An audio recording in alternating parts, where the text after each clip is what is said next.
ইউনিভার্সিটিতে কি করে? এই ইউনিভার্সিটিতে কি করে থাকে? কোরআনের অপমান করে বছর পরিবার মুসলমানের দেশে আমার তাকে বাঁচানোর জন্য একদল মানুষ উঠে পড়ে লাগছে। এত ভালো মানুষ ছিল, এ হঠাৎ করে পাগল হয়ে গেছে।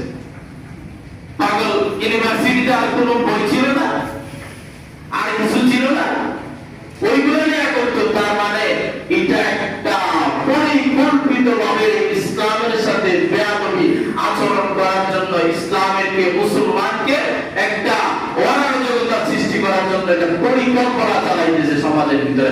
এছাড়া বিকল্প চেষ্টা নেই।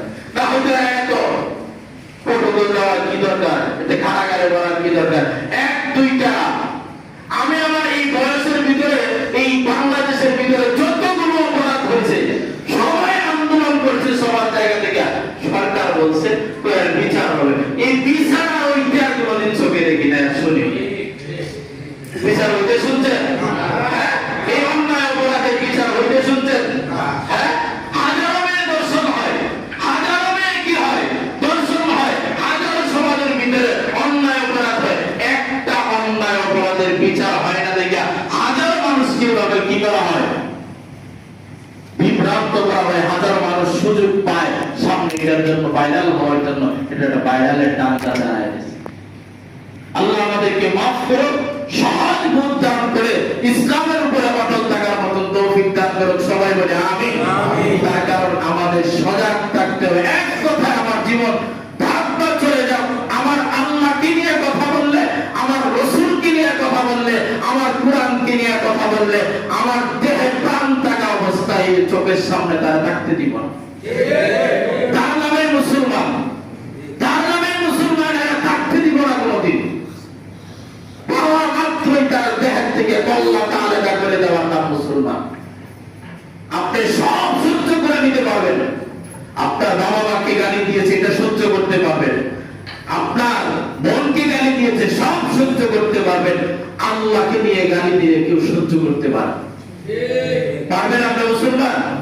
হ্যাঁ, কথা বলেন, পারবেন? নবীকে নিয়ে গালি দিলে পারবেন? কোরআনকে নিয়ে অপমান করলে পারবেন না। কেন? এটা আমাদের হৃদয়ের জায়গা, এটাই আমাদের হেদায়েতের মুক্তির এক রাস্তা। হুদান লিন-নাস, মানুষের হেদায়েতের জন্য আল্লাহ তাআলা এই কোরআনকে প্রেরণ করেছে।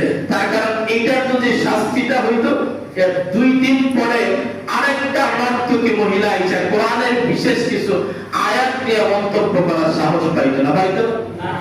একটা বিচার হলে আমাদের ক্লাসের ভিতরে দেখতাম উস্তাদে সবগুলো মাত্র না, যারা অপরাধ করতে বেশি একটার সাইজ মতো বিটা দিলে বাকি সব সোজা। এই সপ্তাহ মোটামুটি আর অন্যায় অপরাধ নেই, অন্যায় অপরাধ নেই। একটাকে শায়েস্তা করলে সমস্ত মানুষ শায়েস্তা হইতে। আচ্ছা, একজন অপরাধীকে যদি প্রকাশ্যে সমস্ত মিডিয়ায় দেখানো হতো, যেই কোরআনের অপমাননা করেছে, যে ব্যক্তি কোরআনের সাথে বেয়াদবি করেছে, তাকে প্রকাশ্যে সমস্ত মিডিয়া দেখাইতেছে, তার ফাঁসির কাছে তার কল্লাটা আলাদা করে দিতে দেওয়া থেকে পরের 3 না সেকেন্ডের ভিতরে হাজারো মানুষ তওবা করে ভালো হয়ে যেত। হাজারো মানুষ তওবা করে ভালো হয়ে যেত। কেন?